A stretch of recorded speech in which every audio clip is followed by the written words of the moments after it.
पूज्य संतगण, हम सभी जानते हैं कि हमारे स्वतंत्रता संग्राम में तमिलनाडु की कितनी महत्वपूर्ण भूमिका रही है।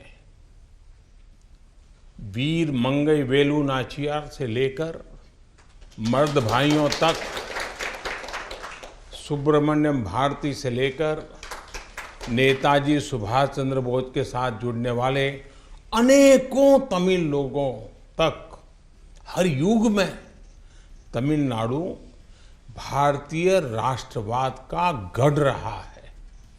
तमिल लोगों के दिल में हमेशा से मां भारती की सेवा की, भारत के कल्याण की भावना रही है।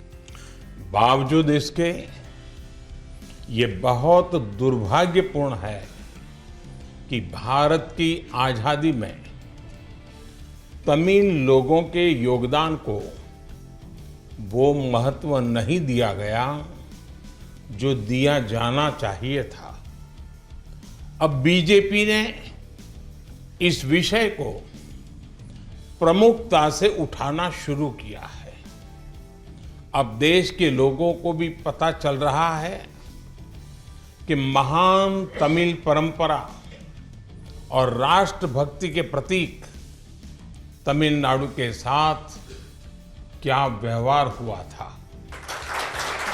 छत्तीसगढ़ और देश दुनिया की राजनीतिक, सामाजिक, खेल से जुड़ी खबरें, साथ ही बॉलीवुड और हॉलीवुड की लेटेस्ट जानकारी के लिए आप हमारे चैनल टुडे न्यूज़ 9 छत्तीसगढ़ को सब्सक्राइब कीजिए।